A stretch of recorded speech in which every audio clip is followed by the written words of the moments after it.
बिस्मिल्लाहिर्रहमानिर्रहीम। अस्सलाम वालेकुम वीवर्स, मैं वेलकम करती हूँ आपका अपने यूट्यूब चैनल ड्रेसिंग मेनिया पर।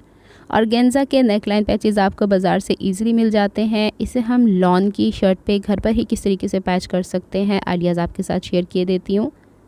यहाँ पे चूँकि ये फैब्रिक सी थ्रू होता है और हम इसी को देख के कढ़ाई का एक अंदाज़ा करके इसे प्रॉपरली सेंटर क्रीज़ कर लेते हैं और दोनों इतराफ़ से चौड़ाई के रुख पे के इसकी नेक विड्थ एक जितनी आए उस हिसाब से हम इसकी मेजरमेंट कर लेते हैं।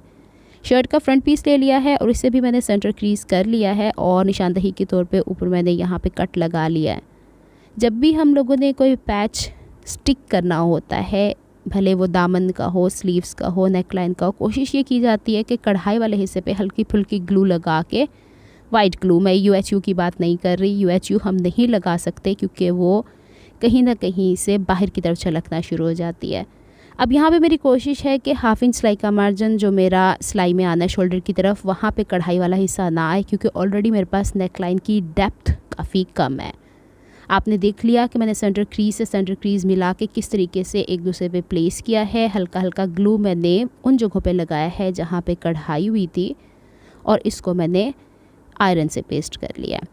आपने इसकी चौड़ाई का ज़रूर ख्याल रखना है। अगर यहाँ पे गले की चौड़ाई आगे पीछे हो जाती है तो फिर हमारा एक शोल्डर डाउन जाना शुरू हो जाता है, तो ये चीज़ें आपको मद्देनज़र रखनी है। यहाँ पे बहुत ज़्यादा हॉट आयरन इस्तेमाल करने की ज़रूरत नहीं। यहाँ पे मकसद ये है कि जो ग्लू हमने लगाया है वो जल्दी से ड्राई हो जाए। यहाँ पे जो सेंटर क्रीज़ बनी थी उसको भी मैंने ख़त्म करने की कोशिश की है। फिर इसके बाद अब आता है इस पर सिलाई का मरहला। अच्छा जनाब, यहाँ पे कुछ चीज़ें मैं आप लोगों से शेयर किए देती हूँ चूँकि इसमें से कुछ ऑर्गेन्जा के पोर्शंस मुझे कट करने हैं और कट करने इस सेंस में कि नीचे कॉटन का कपड़ा है। तो जब भी आपने ये काम अगर तो कॉटन पे करना है तो सेम यही मेथड फॉलो कीजिएगा। अदरवाइज़ आपने अगर किसी रेशमी, सिंथेटिक, सिल्क या किसी भी टाइप का ऐसा कपड़ा जो कि सूती नहीं है उस पर आप पहले इसे काविया कर लीजिएगा। फिर इसके बाद क्योंकि काविया कहीं ना कहीं कपड़े की सतह से टकराता है तो कपड़ा जल जाने का अंदेशा होगा और वहीं से कपड़ा जो रेशमी होगा वो कट जाएगा। अब सबसे पहले मैं यहाँ पे सिंपल धागा इस्तेमाल कर रही हूँ। अच्छा, बखिए का साइज़ थोड़ा छोटा मैंने कर लिया है जिस पे मैं सिलाई करती हूँ। और जो नेकलाइन है यहाँ पे उमन क्या होता है, हम यहाँ से कढ़ाई करवा के से कट करवा देते हैं और ऑर्गेन्जा के रेशे निकल के हमें डिस्टर्ब कर रहे होते हैं। यहाँ से ऑर्गेन्जा को मैंने कट नहीं किया, जो कढ़ाई वाला पैटर्न था उससे थोड़ा सा बाहर की तरफ यानी उसके साथ साथ ही मैंने सिलाई लगा दी है। दूसरी सिलाई मैं थोड़ा हल्का सा करके आपको इसलिए वीडियो में दिखा रही हूँ कि बाज़ुकात बहनें इसमें कंफ्यूज हो जाती हैं। अब देखें यहाँ पे जो पोर्शन कढ़ाई का है, कहीं कहीं पे घने पत्ते आ रहे हैं, कहीं पे बिल्कुल हल्की सी गोलाई शेप में पत्तियाँ आ रही हैं। तो मेरी कोशिश है कि धागा मैं वहाँ चलाऊँ जहाँ जहाँ कढ़ाई है। हर चीज़ को यहाँ पे कवर करना पॉसिबल नहीं। आपने बाज़ार से भी इसे अप्लिक करवा के देखा होगा कि वो रैंडम एक मशीन चला रहे होते हैं दूरी दूरी के ऊपर और फिर बाद में कटर की मदद से ऑर्गेन्जा को बीच से कट कर देते हैं या साइड से कट कर देते हैं। लेकिन उसका एक और भी तरीका होता है कि इतनी फ़ाइन ये पत्तियां हैं यहाँ पे तो हर एक के ऊपर तो हम री एम्ब्रॉयडरी करवा नहीं सकते।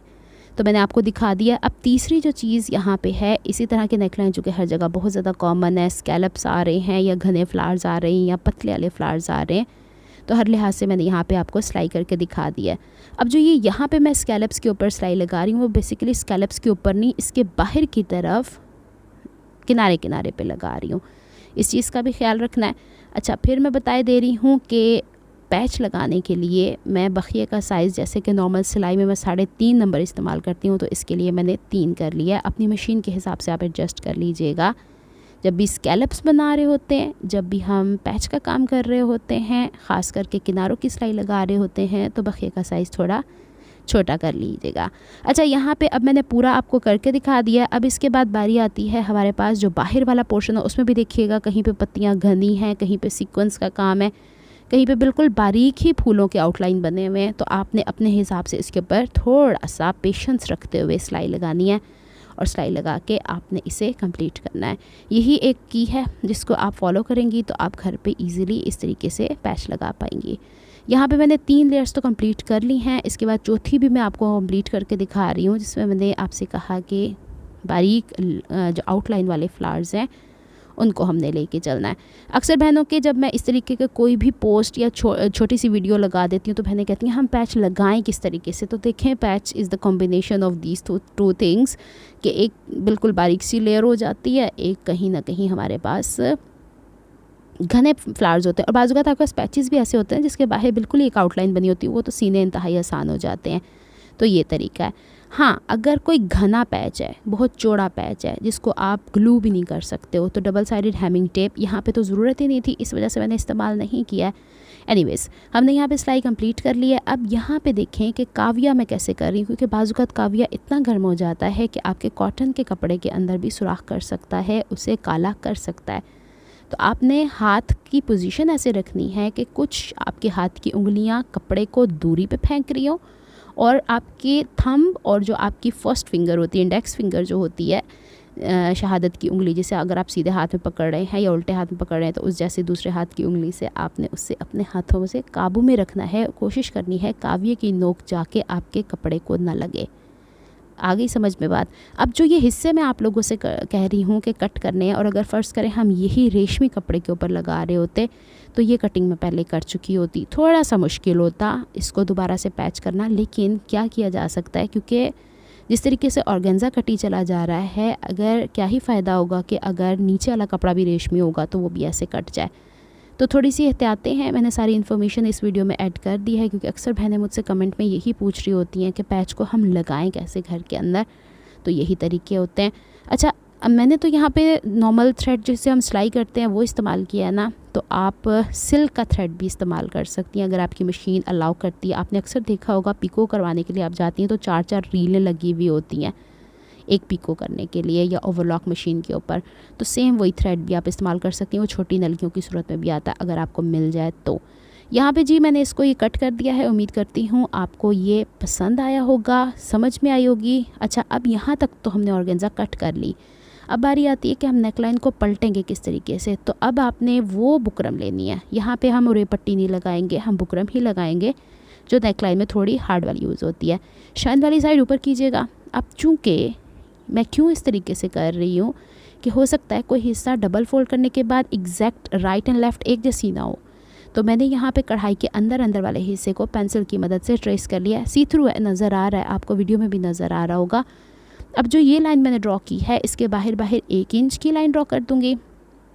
शुरू में मैंने आपसे कहा था कि बाज़ लोग यहाँ से इस हिस्से को वो जिस तरीके से होता है ना कढ़ाई करवा के कट कर देते हैं, ऑर्गेन्जा के कुछ धागे निकल रहे होते हैं, वो इरिटेट कर रहे होते हैं, उनसे बचने के लिए अभी मैंने यहाँ का ऑर्गेन्जा कट नहीं किया था। तो 1 इंच यहाँ पे बाहर की तरफ मैंने इस तरीके से लाइन ड्रॉ कर दिया, बुकरम को कट किया है, शर्ट के जैसे कपड़े के ऊपर पेस्ट किया है, बाहर की तरफ 1/2 इंच का मार्जिन छोड़ा है और सेंटर से मैंने कट कर लिया था और अंदर की तरफ फोल्ड करके इसके ऊपर हाफ वुड के गैप की सिलाई लगा ली। सेम जैसे हम गला पलटाते हैं। अब इस गले के अंदर जितना आपने सिलाई का मार्जिन रखना होता है आप पे डिपेंड करता है। मैं तो 1/2 इंच के करीब रख लिया करती हूँ, 1/2 इंच में 1 पॉइंट कम, थोड़ा अंदाजे से कट कर लेती हूँ। इसको मैंने यहाँ से कट कर लेना है। फिर इसके बाद मैंने इसको नेक लाइन को जो शर्ट के ऊपर है ऑर्गेन्जा के फैब्रिक समेत वो भी कट कर लेना। इसका सेंटर ज़रूर बना लिया करें, सेंटर बनाने के लिए आसानी हो जाया करती है। अब यहाँ पे मैंने चूँकि कट लगा लिया है और इतने ही मुनासबत से जब एक इंसान मुस्तकिल काम कर रहा होता है तो अंदाज़ा हो जाता है। अगर तो आप बिगनर हैं तो यहाँ पे निशान लगाइएगा, जो हमने पहले सिलाई लगाई ना उससे बाहर उतना ही मार्जिन अंदाजे से कट कर रही हूँ जितना मैंने उस बुकरम वाले कपड़े के ऊपर किया है। तो चलें इसको सेंटर कर लेते हैं। इसका भी सेंटर करने के बाद सीधे फैब्रिक को सीधे फैब्रिक की तरफ रख लेना है। यहाँ पे मैंने आपको इसका सेंटर भी मार्क करके दिखा दिया है, क्योंकि काफ़ी बहनें यहाँ पे बिगनर होती हैं तो उन्हें समझना मुश्किल होती है। वो गला आगे पीछे हो जाए तो फिर सिलाई भी आगे पीछे हो जाएगी। अब देखें फेयर साइड से फेयर साइड इस तरीके से रखनी है। चाहे तो जो हिस्से सिलाई में दब जाने हैं यूँ से UHU से पेस्ट कर लीजिएगा। और फिर सिलाई कहाँ से लगानी, यहाँ से नहीं लगाएंगे, बैक साइड पे जो पैच लगाते हुए हमने की थी उससे थोड़ी सी दूरी के ऊपर लगाएगा। क्योंकि देखें बुकरम इटसेल्फ मोटा है, फिर इसके बाद जो पैच है उसके ऊपर कढ़ाई है, उसकी बैक की तरफ पलटने में भी तो उसको स्पेस चाहिए ना। तो ये चीज़ें आपने ध्यान रखनी है जब भी आप कढ़ाई वाले गले के ऊपर। ज़रूरी नहीं है कि ये पैच ही लगा रही हूँ, बाजू का शर्ट्स के ऊपर कढ़ाई वाले गले भी होते हैं, उनके ऊपर भी आप गला पलट रही होती हैं सिंपल। तो कोशिश करें कढ़ाई से थोड़ी सी दूरी के ऊपर। बहुत ही फिनिशिंग के साथ गला पलटा जाता है, वो स्पेस पीछे चला जाता है, नज़र भी नहीं आता। चलें, हमने यहाँ पे ये गुलाई के ऊपर सिलाई लगा ली है। फिर इसके बाद इसमें वी कट्स लगाने। वी कट्स लगाने क्यों ज़रूरी है? गला इट्सेल्फ कढ़ाई की वजह से हैवी है, और जब गले को आप पलटते हो तो पलटने के साथ वो स्पेस लेता है अंदर की तरफ कपड़ा दाएं बाएं से। तो जैसे ही वी कट लगाया ना, वैसे आप लोगों ने वी कट लगाने हैं। अच्छा, पलटने से पहले देख लें कितनी दूरी के ऊपर मैंने सिलाई लगाई है, ये आपने अंदाज़ा ज़रूर रखना है, ये पलटने में बहुत आसानी हो जाएगी। अब मैं इसमें छोटे छोटे से वी कट्स लगा लेती हूँ, और सिंपल सा आपने इसे बैक की तरफ पलट देना है और इसे तुरपाई करनी है। अगर आपको मेरी एफर्ट्स पसंद आती हैं तो please like my videos, subscribe to my channel, hit on the notification bell for more updates. इस पूरे ड्रेस की वीडियो मैंने अपने ब्लॉग के चैनल पे शेयर कर दिया। इसके चौक दामन पे मैंने क्या किया है, ट्राउज़र कैसा स्टिच किया, वो इंशाल्लाह मैं वहाँ पे शेयर कर दूँगी। आप देखना चाहें तो पूरे ड्रेस की स्टिचिंग वहाँ से सीख सकते हैं। नेकलाइन यहाँ बनाने का मकसद ये था कि बहनें अक्सर मुझसे मेन चैनल के ऊपर सवाल करती हैं, तो यहाँ पे ये होना ज़रूरी था।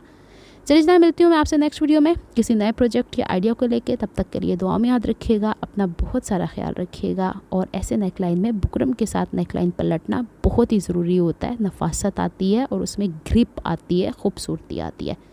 ये लीजिए जनाब, गला हमारा हो गया है कंप्लीट, और कंप्लीट इसकी आप वीडियो देख सकते हैं मेरे दूसरे चैनल पे। नेक्स्ट वीडियो तक के लिए अल्लाह हाफिज़।